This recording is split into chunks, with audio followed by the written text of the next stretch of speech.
Hello everyone. स्वागत है आपका हमारे YouTube channel Hindi talk with Aman में। हमने हमारी पिछली वीडियो में संज्ञा, सर्वनाम और वर्णमाला की सभी टॉपिक कर लिए हैं। आज का हमारा जो टॉपिक है वह है विशेषण।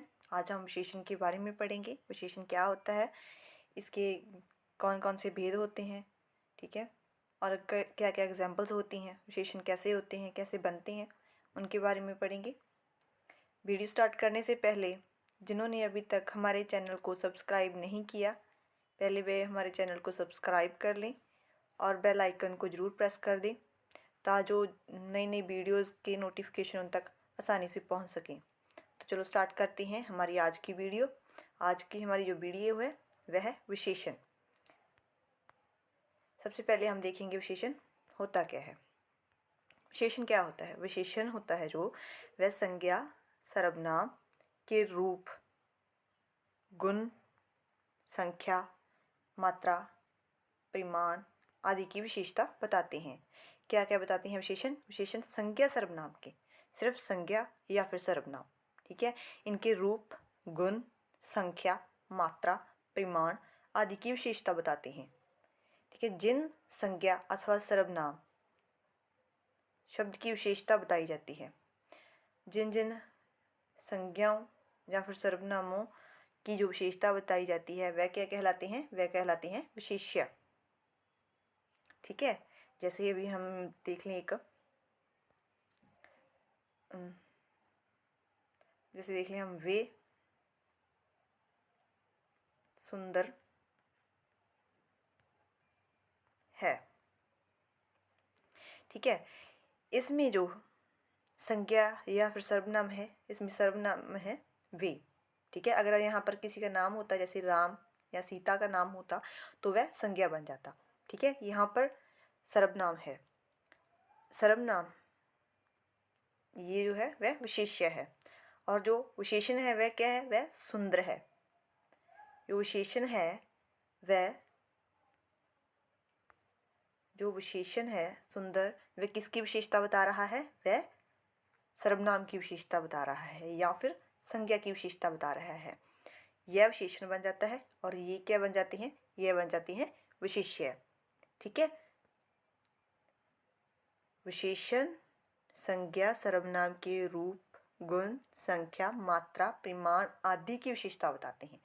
ठीक है, संज्ञा सर्वनाम जिनकी विशेषता बताई जाती है उन्हें क्या कहते हैं? विशेष्य कहते हैं। जैसे एग्जाम्पल दी गई है यहाँ पे, अच्छा लड़का, 3 पुस्तकें, नई कलम। यहाँ पर अच्छा, 3 और नई, ये क्या है? ये है विशेषण। ठीक है, और इसके बाद जो है लड़का, पुस्तकें और कलम, ये क्या है? ये है विशेष्य। ये क्या है?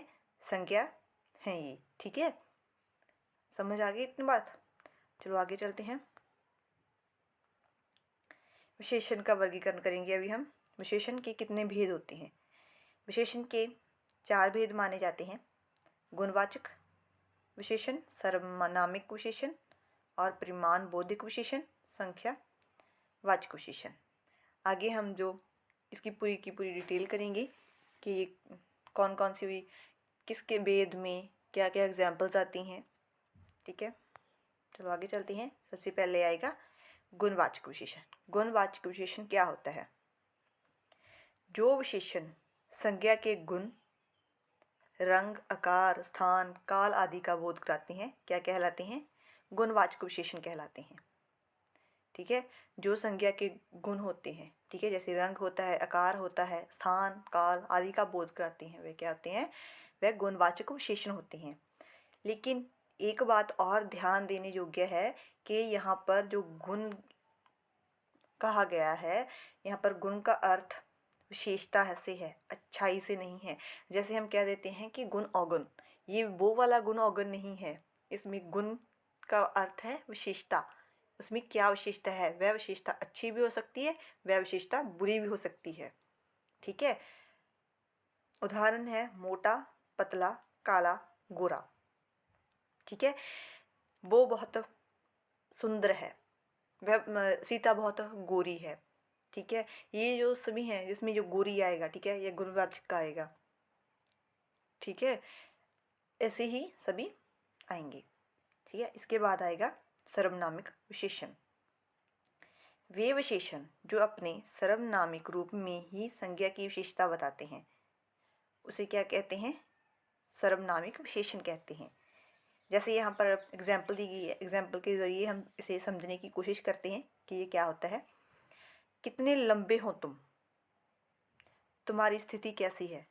वाक्य में कितने तुम्हारी सर्वनामिक विशेषण है। कितने और तुम्हारी क्या है? सर्वनामिक विशेषण है, क्योंकि ये सर्वनामिक रूप में ही संज्ञा की विशेषता बताते हैं, ठीक है। इतनी बात समझ आ गई आपको? चलो आगे चलते हैं। सर्वनामिक विशेषण के 4 भेद होते हैं। कौन कौन से होते हैं? निश्चयवाचक सर्वनामिक विशेषण, ठीक है। क्या होता है? निश्चयवाचक सर्वनामिक विशेषण। निश्चय हमने पिछली वीडियो में भी किया था। निश्चय का अर्थ क्या होता है? जब हम पूरी तरह से श्योर हों, ठीक है। तो ये वाक्य है, वह किताब मेरी है। इसमें जो वह है वह सर्वनाम है, ठीक है, वह सर्वनाम है। लेकिन इसमें बताया गया है कि मैं श्योर हूँ कि वह जो आपके पास किताब है ना, वह मेरी है, ठीक है। इसमें श्योर हूँ मैं, ठीक है, इसमें कोई भी मुझे डाउट नहीं है। यहाँ पर आएगा निश्चयवाचक सर्वनामिक विशेषण। इसके बाद आएगा अनिश्चयवाचक सर्वनामिक विशेषण। निश्चयवाचक में होता है जब हम किसी चीज़ को लेकर श्योर होते हैं, और अनिश्चयवाचक सर्वनाम में होता है जब हम किसी भी चीज़ को लेकर श्योर नहीं होते, हमें कुछ डाउट होता है, ठीक है। यहाँ पर एक वाक्य दिया गया है, कोई किताब दे दो, ठीक है। मैंने कह दिया कि कोई भी किताब दे दो, कोई भी चलेगी। मुझे डाउट है, मुझे नहीं मालूम कि कौन सी किताब चाहिए, लेकिन कोई भी दे दो, मुझे कोई भी किताब चलेगी, ठीक है। निश्चय नहीं है ना, मैं श्योर तो नहीं हूँ मुझे कौन सी किताब चाहिए। मैंने तो वैसे ही कह दिया, मुझे कोई भी किताब दे दो, मैं तो कोई भी किताब पढ़ लूँगी, ठीक है। यहाँ पर आएगा निश्चयवाचक सर्वनाम। इसके बाद आएगा प्रश्नवाचक सर्वनाम। ये तो बहुत ही सिंपल है। प्रश्नवाचक सर्वनाम हम कब करते हैं? जब हम किसी से कोई क्वेश्चन पुट करते हैं, ठीक है। जैसे हमने कह दिया कौन सी किताब चाहिए, इस वाक्य में है कौन सी, कौन है जो, वह प्रश्नवाचक सर्वनामिक विशेषण आएगा, ठीक है। जैसे हम कह देते हैं कि कौन सा जूस पियोगे आप, ठीक है। हम कोई भी क्वेश्चन जो पुट करते हैं, ठीक है, वहाँ पर आएगा प्रश्नवाचक सर्वनामिक विशेषण। और इसके बाद आएगा संबंधवाचक सर्वनामिक विशेषण। संबंधवाचक वहाँ पर आता है, यहाँ पर दो वाक्यों में आपस में संबंध स्थापित किया जाए। जैसे इस वाक्य में देख लिया हम, जो कल मांगी थी वही दे दो। जो है, जो ये वाला, ये क्या है? ये संबंधवाचक है, क्योंकि ये दोनों वाक्यों में संबंध बना रहा है। तो क्या है ये? संबंधवाचक सर्वनामिक विशेषण, ठीक है। इतनी बात आ गई समझ? चलो आगे चलते हैं अभी। इसके बाद आएगा परिमाण बोधक विशेषण। परिमाण बोधक विशेषण हम किसे कहते हैं? परिमाण तो हमें मालूम ही है, जब हम किसी चीज़ की मिनती करते हैं, ठीक है, हम किसी चीज़ का नाप तोल करते हैं, तब क्या कहते हैं हम? परिमाण होता है वह। यह विशेषण तब आते हैं जब विशेष्य के रूप में कोई द्रव्य संज्ञा हो, ठीक है। यहाँ पर द्रव्य का अर्थ सिर्फ लिक्विड से नहीं है, कोई भी वस्तु, ठीक है, चाहे वो कठोर हो और चाहे वह द्रव्य हो, दोनों इसमें आएंगी, ठीक है। इसके दो प्रकार होते हैं, कौन कौन से? निश्चितवाचक परिमाणबोधक और अनिश्चितवाचक परिमाणबोधक। निश्चितवाचक परिमाणबोधक, जैसे हमें इसके नाम से ही मालूम पड़ रहा है कि वह क्या होता है। यहाँ पर हमें श्योर होता है कि हमने कितना चाहिए, क्या चाहिए, कितना चाहिए। जैसे मैंने कह दिया मुझे 1 लीटर दूध दे दो, ठीक है। मैंने कह दिया मुझे 1 लीटर दूध दे दो, ये किस में आएगा? मैंने अपना निश्चय किया ना, मैं श्योर हूँ कि मुझे 1 लीटर ही दूध चाहिए, ठीक है, मैंने कह दिया। ये किस में आएगा? ये आएगा निश्चयवाचक में, निश्चितवाचक में, सॉरी। जैसे ये वाक्य है, 1 मीटर कपड़ा दे दो, इसमें मैं श्योर हूँ ना मुझे कितना चाहिए, मुझे सिर्फ 1 मीटर ही चाहिए, ठीक है। ये किस में आएगा? ये निश्चितवाचक परिमाण बोधक में आएगा। और इसके बाद जो है इसकी सेकंड है वह है अनिश्चितवाचक परिमाण बोधक। इसमें आएगा यहाँ पर हमें कोई भी श्योरिटी ना हो, हमें डाउट हो किसी भी चीज़ का, हम किसी भी चीज़ को क्लियरली नहीं मांग सके, ठीक है। हमने जैसे यहाँ पर वाक्य है, थोड़ा पानी पिलाओ, या जैसे हमने यहाँ पर लिया था, हमें 1 लीटर दूध दे दो, ठीक है। ये कहाँ पर आएगा? ये निश्चित में आएगा, ठीक है। वहीं पर हमने अनिश्चित में ले लिया, मुझे थोड़ा दूध दे दो, ठीक है। थोड़ा दूध कहाँ किस में आएगा? वह अनिश्चित में आएगा, क्योंकि हमने कोई निश्चित जो राशि है वह नहीं बताई है कि हमें कितना क्या चाहिए, ठीक है। हमने सिर्फ कह दिया कि हमें थोड़ा दे दो, चाहे कितना भी दे दो, थोड़ा दे दो, ठीक है। ये किस में आएगा? ये आएगा अनिश्चितवाचक परिमाण बोधक में, ठीक है। इतनी बात समझ में आ गई ना? चलो आगे चलते हैं। अभी हम इसकी जो लास्ट टाइप है वह है संख्यावाचक विशेषण।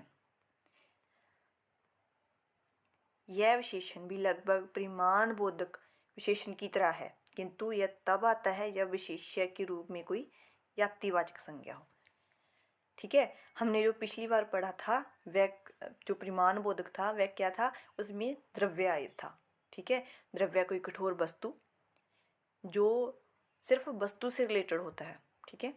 चाहे वह कपड़ा हो, चाहे वह दूध हो, चाहे वह पानी हो, ठीक है। लिक्विड और धातु के बोध में होता है वह, ठीक है। लेकिन जो संख्यावाचक है वह कहाँ आता है? वह वहाँ आता है जब जातिवाचक हो, ठीक है। विशेष्य के रूप में कोई जातिवाचक संज्ञा हो, ठीक है। इसके भी 2 प्रकार होते हैं, संख्यावाचक विशेषण के भी 2 प्रकार होते हैं। कौन कौन से? निश्चित संख्यावाचक।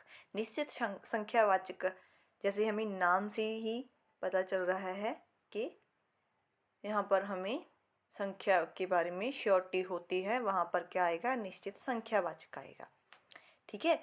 जैसे यहाँ पर दिया गया वाक्य में 20 राक्षस आए थे, हमने काउंटिंग कर ली कि कितने राक्षस आए थे भाई? 20 राक्षस आए थे, ठीक है। लेकिन जब हमें किसी भी चीज़ का कुछ भी अंदाज़ा ना हो, श्योरिटी ना हो, तब वहाँ पर क्या आएगा? अनिश्चितवाचक आएगा। जैसे इस वाक्य में दिया गया है कुछ देवता आए थे, ठीक है। यहाँ पर तो 20 राक्षस आए थे, हमने कह दिया, हमने काउंट कर लिया भाई 20 राक्षस आए थे, लेकिन यहाँ पर हमें ऐसे तो नहीं पता ना कि देवता कितने आए थे, ठीक है। यहाँ पर 20 राक्षसों के लड़ने के लिए 20 राक्षसों के साथ लड़ने के लिए कितने देवता आए थे ये तो हमें नहीं पता, लेकिन हमें इतना ज़रूर पता है कि 20 राक्षस आए थे, और जो देवता आए थे वह कुछ देवता आए थे। वह कुछ कितने भी हो सकते हैं, हमें इसके बारे में नहीं पता। वह 100 भी हो सकते हैं, वह 20 भी हो सकते हैं, वह 30 भी हो सकते हैं, वह 1 भी हो सकता है, वह 3 भी हो सकते हैं, कुछ भी हो सकता है, ठीक है। हमें इसके बारे में बिल्कुल भी श्योरिटी नहीं है कि कितने देवता आए थे। हमें सिर्फ इतना पता है कि राक्षस 20 आए थे, हमने काउंटिंग कर ली, राक्षस 20 आए थे, लेकिन देवता कितने आए थे हमें इसके बारे में कोई भी श्योरिटी नहीं है। जहाँ पर हमें पूरी तरह से श्योरिटी हो संख्या की कि हाँ भाई क्लास में 9th क्लास है, ठीक है, 9th क्लास है, उसमें कितने स्टूडेंट आए हैं आज उसमें आए हैं 10, ठीक है। और इसके बाद जो है 10th क्लास है, उसमें कितने स्टूडेंट आए हैं, मैंने तो उनको काउंट ही नहीं किया वे कितने स्टूडेंट आए हैं, मैंने तो वैसे ही कह दिया कुछ स्टूडेंट आए हैं सर, ठीक है। यहाँ पर क्या आएगा? यहाँ पर अनिश्चय संख्यावाचक आएगा, ठीक है। यहाँ पर हमें किसी संख्या के बारे में श्योरिटी हो, वहाँ पर क्या आएगा? वहाँ पर आएगा संख्यावाचक, माफ़ कीजिएगा, निश्चित संख्यावाचक। और यहाँ पर हमें श्योरिटी नहीं होती, वहाँ पर क्या आएगा? अनिश्चित संख्यावाचक, ठीक है। आज की हमारी वीडियो इतनी ही थी, ठीक है। हमने आज क्या क्या किया है आप सभी को पता ही है, ठीक है। हम स्टार्टिंग से करते हैं। सबसे पहले हमने क्या किया? हमने विशेषण किया है।